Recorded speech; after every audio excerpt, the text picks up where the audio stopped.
बंदे भी आते रहणगे ते अपने कोल ही आणगे। ये आपां जिहड़ा इंतजाम कीता है वो इत्थे आणगे, आपां इत्थों उत्थे नहीं जाना। ते तुसीं तवज्जो मेरे लिए रखनी है, मेरी वजह तो नहीं रखनी कि मैं मतलब तुहानूं कह रहा कि मेरे वाले वेखो, जो मैं पढ़ रहा, जो मैं जिक्र कर रहा, उस ते तवज्जो पूरी रखनी है। उच्ची आखो सुभान अल्लाह। तिलावते कुरान मजीद फुरकान हमीद नाल अज दी इस बाबरकत महफल दा पाकीज़ा आगाज होया। नारे तकबीर, नारे रिसालत, नारे रिसालत, नारे हैदरी, नारे गौसिया, जश्ने मिलाद मुस्तफ़ा, अल्लाह मोहम्मद चार यार, हाजी ख्वाजा कुतुब फरीद, हक फरीद, हक फर दिल दी मोहब्बत पूरी ला के जरा जोर ला के उच्ची कह दो सुभान अल्लाह। तिलावते कुरान मजीद फुरकान हमीद तुसा समात फरमाई। किबला हाफिज साहब ने बड़ा खूबसूरत ते सोहना कुरान पढ़िया है। एक शेर उर्दू दा ते दो मिसरे पंजाबी दे के ते मैं अगे इंशाअल्लाह पहले सना खान दी तरफ चला जावांगा। जरा उच्ची को वो सुभान अल्लाह। जदों किबला हाफिज साहब ने तिलावत की है ते मैं फिर इंज ही कहांगा कि हबीबी सैयदी या रसूल अल्लाह, कुरान तेरी रहमत का दीवान नजर आया, कुरान तेरी रहमत का। मैं पंजाबी अल्ले भी आना, तुसी पंजाबी बोली जरा ज्यादा समझे हो, पर मैं नाल नाल अपना भी ज़ौक पेश करना है ना। मेरी ये गल नहीं कि मैं सिर्फ तुहानू सुनाना है, मैं अहले इल्म हज़रात भी बैठे ने, उन्हां दे भी कदमां ते हथ रखते उन्हां दी बारगाह च भी कुछ पेश करना है। तो उच्ची आखो जरा सुभान अल्लाह। एक बारी गज वज के कह दो। ते मैं अर्ज कर रहा सी कि हबीबी सैयदी या रसूल अल्लाह, कुरान तेरी रहमत का दीवान नजर आया, आका तेरी सूरतो सीरत का उन्वान नजर आया, आका तेरी सूरतो सीरत का उन्वान नजर आया। माजा गए आंखें तो वह शम्स रुख नासर, कुरान के चेहरे पर कुरान नजर आया, कुरान के चेहरे पर कुरान नजर आया। बहुत खूबसूरत तिलावत कुरान मजीद फुरकान हमीद किबला हाफिज साहब ने की थी ते दिल एवें कर रहा सी ते बल्कि दिल दे विच ख्याल भी आ रहा सी कि अज किबला हाफिज साहब ने इस स्टेज ते बैठ के इस खूबसूरत इहतमाम दे विच सईदी साउंड ते बैठ के खूबसूरत ते सोहना कुरान पढ़िया है ते फौरन ख्याल जेड़ा है वो ख्याल दा पंछी उड़दा है ते परवाज करदा है ते जा पहुंचदा है करबला दी वादी विच ते दिल विच ख्याल आंदा है कि इस कारिए कुरान ने अज इत्थे बैठ के एडा सोहना कुरान पढ़िया है ते उस कारिए कुरान ने केडा सोहना कुरान पढ़िया होएगा जिन्हें नेज़े दी नोक ते पढ़िया है। उच्ची कह दो सुभान अल्लाह। ते आओ दो शेर मैं देना चाहना ते मेरे नाल शामिल हो जाओ, मेरा पूरा साथ देना है। तुसा एक बारी हत्थां नूं चाहो ना झंडे बना के उच्ची आखो सुभान अल्लाह। किबला गुलाम मुस्तफा तशरीफ लेके आए ने अपने इलाके दे विच ते इन्हां नूं भी पता लग जाए कि बेशक बैठे थोड़े ने पर हैं मोहब्बत वाले। उच्ची आखो सुभान अल्लाह। ते शेर दा पूरा मजा लवो। पीर नासर चिश्ती सियालवी रहमतुल्लाह तआला ने शेर लिखा, लिखदा है कि कदी कदी कोई राज मुहब्बतां दा महफिल अंदर भी खोलना पै जांदा। किबला नूरी साहब जरा उच्ची आखो सुभान अल्लाह के कदी कदी कोई राज मुहब्बतां दा महफिल अंदर भी खोलना पै जांदा। पक्के पैर कोई रखे हजार पावे किसे जगह ते डोलना पै जांदा। पक्के पैर कोई रखे हजार पावे किसे जगह ते डोलना पै जांदा। ते पहुंचण लई विच यार दे कदमां दे जुस्सा रेत उत्ते रोलना पै जांदा। नासर शाह जे यार दा हुक्म होवे नेज़े उत्ते भी बोलना पै जांदा। उच्ची आखो सुभान अल्लाह कि नासर शाह जे यार दा हुक्म होवे नेज़े उत्ते भी बोलना पै जांदा। क्योंकि शबीर कर गए ने तिलावत कुरान दी, करबल तो जाके पूछो अजमत कुरान दी। और बचड़े गुहा के थाली च डोले ना जेड़ा शख्स ओहो ही ते जानदा है कीमत कुरान दी। बचड़े गुहा के थाली च डोले ना जेड़ा शख्स ओहो ही ते जानदा है कीमत कुरान दी। ते फिर मैं इंज कहांगा कि जुल्म जितना तकड़ा सही, जुल्म जितना भी तकड़ा सही, बगावत कौन डक सकता है? तुसी उच्ची हथ करके सुभान अल्लाह को भी कोई डक सकता कि जुल्म जितना भी तकड़ा सही, बगावत कौन डक सकता है? जितन ताई ना है पंज तन दा सखावत कौन डक सकता है? जितन ता ना है पंज तन दा, जितन ताई ना है पंज तन दा सखावत कौन आख सकता है खिजर और सच्चाई दे पैकर कदी मजबूर नहीं हो सकते, सर नेजे तक चढ़ सकता है, तिलावत कौन ढक सकता है। सर नेजे तक चढ़ सकता है, तिलावत कौन ढक सकता है। नासर शाह जे यार दा हुक्म होवे नेजे उत्ते भी बोलना पै जांदा। ते आखिरी शेर सुनो जरा उच्ची आखो सुभान अल्लाह। मैं अर्ज करना कि जुदा जद शाख तू होवे ना फुल ते ना कली बोले। तुसी उच्ची आखो सुभान अल्लाह कि जुदा जद शाख तू होवे ना फुल ते ना कली बोले। जे होवे जेब खाली ना हाथ ते ना तली बोले। जे होवे जेब खाली ना हाथ ते ना तली बोले। जिस्म दे नाल जे सिर होवे ते हर कोई बोलता नासर बिना दर्ज बोले ते हुसैन इब्ने अली बोले। बिना दर्ज बोले ते हुसैन इब्ने अली बोले। दुआ है अल्लाह ताला की बुलंद बारगाह में कि अल्लाह कुरान पढ़ने की, समझने की और उस पर अमल करने की तौफीक अता फरमाए। आइए पहले सना खाने रसूल को सदाए मोहब्बत देते हैं। मैं इन्हीं दुआओं के साथ अर्ज करूंगा कि ज़बां ताब व दर्द हाँ जाएगी, ज़बां ताब व दर्द हाँ जाएगीर, सनाए मुहम्मद बवत दिल पजीर, सनाए मुहम्मद बवत दिल पजीर के कतरा कतरा दरूद पढ़ता है, जर्रा जर्रा दरूद पढ़ता है। मेरे आका की जात पर सायम मेरा अल्लाह दरूद पढ़ता है। मेरे आका की जात पर सायम मेरा अल्लाह दरूद पढ़ता है। और हमारे आज की बज़म के हमारे मेहमान कार्य कुरान सरजमीने दीपालपुर से तशरीफ लाए हुए, मैं उन्हीं से ही ये अर्ज करूंगा कि किबला अर्ज भी की थी कि थोड़ा सा टाइम का ख्याल कीजिएगा। फोन पे आपके साथ बात हुई थी, काफी लेट हो गए पिछले साल की तरह, तो आप मेहरबानी फरमाएं और आगे तशरीफ लाएं और तिलावत कुरान मजीद फुरकान हमीद फरमाएं। जनाब मोहतरम ज़ीनतुल कुर्रा फख्रुल कुर्रा जनाब मोहतरम अब्दुल रऊफ अब्दुल्ला साहब सरजमीने दीपालपुर से कारी कुरान हुजूर की बारगाह में तिलावत कुरान मजीद फुरकान हमीद फरमाएंगे। तुसी जरा उच्ची आख दो एक बारी नारा मेरे नाल उच्ची नारा सुना दो। नारा तकबीर, नारा रिसालत, नारा हैदरी, नारा गौसिया, जश्न मिलाद मुस्तफा, अल्लाह मुहम्मद चार यार हाजी ख्वाजा कुतुब फरीद।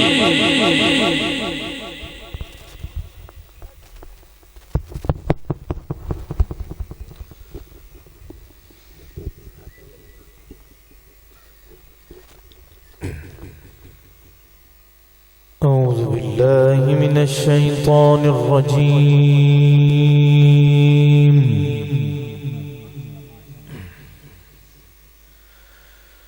बिस्मिल्लाहिर रहमानिर रहीम।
وكان بالمؤمنين رحيما.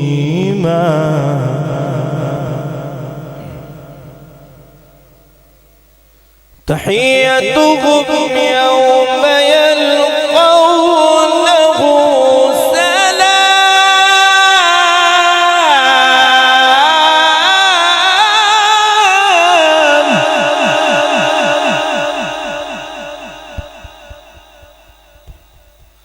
وأعد لهم أجرا كريما.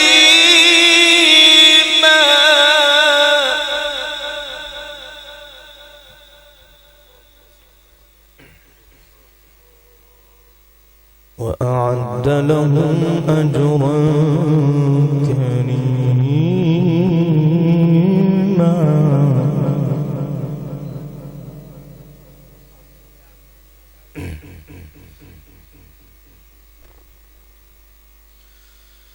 يا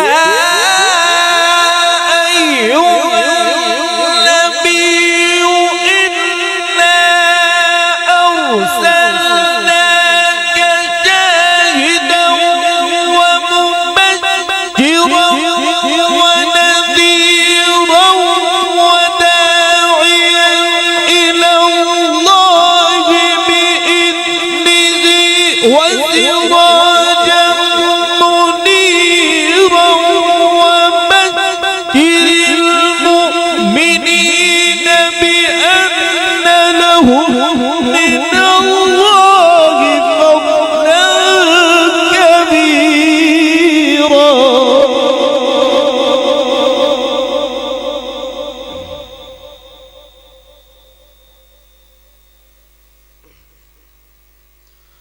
ولا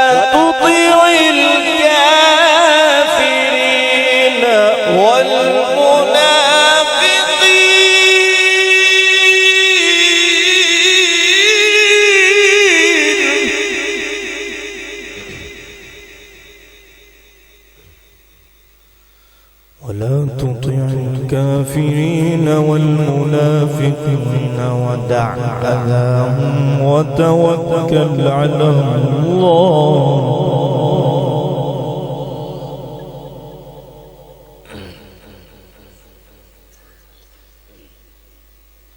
وكفى بالله وكيلا.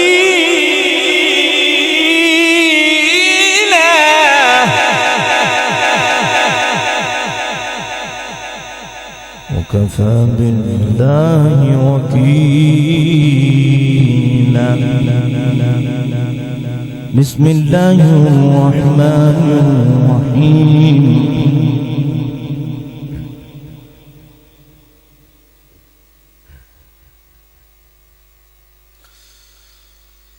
قل أعوذ برب الفلق من شر ما خلق ومن شر غاسق إذا وقب ومن شر النفاثات في العقد ومن شر حاسد إذا حسد.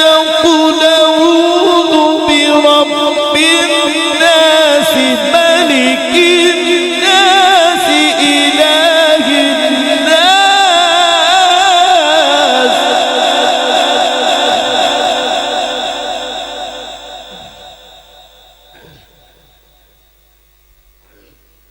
من شر الوسواس الخناس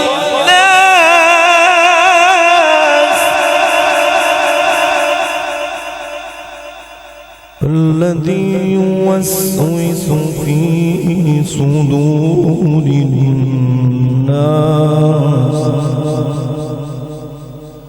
من الجنة والناس.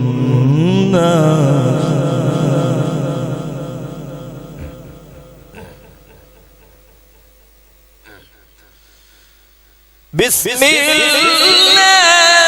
الرحمن الرحيم. قل أعوذ برب الناس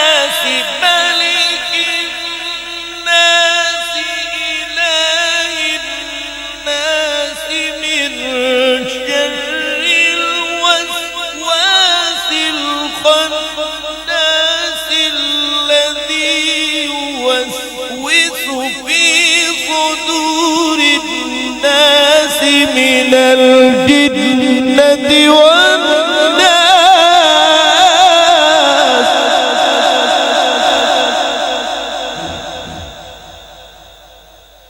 من شر الوسواس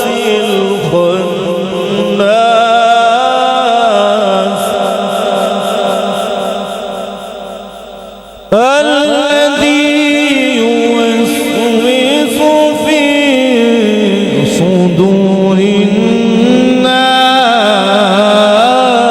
الناس من الجنة والناس بسم الله الرحمن الرحيم والشمس وضحاها والقمر إذا تلاها والنهار إذا جلاها والليل إذا يغشاها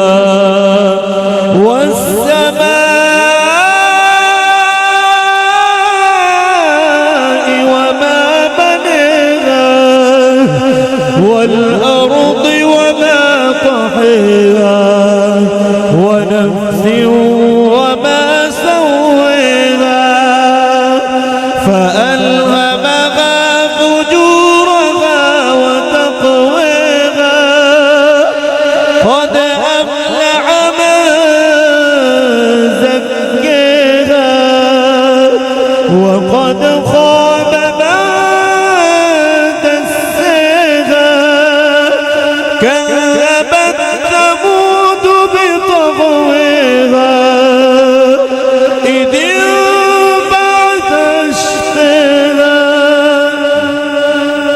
فقال لهم رسول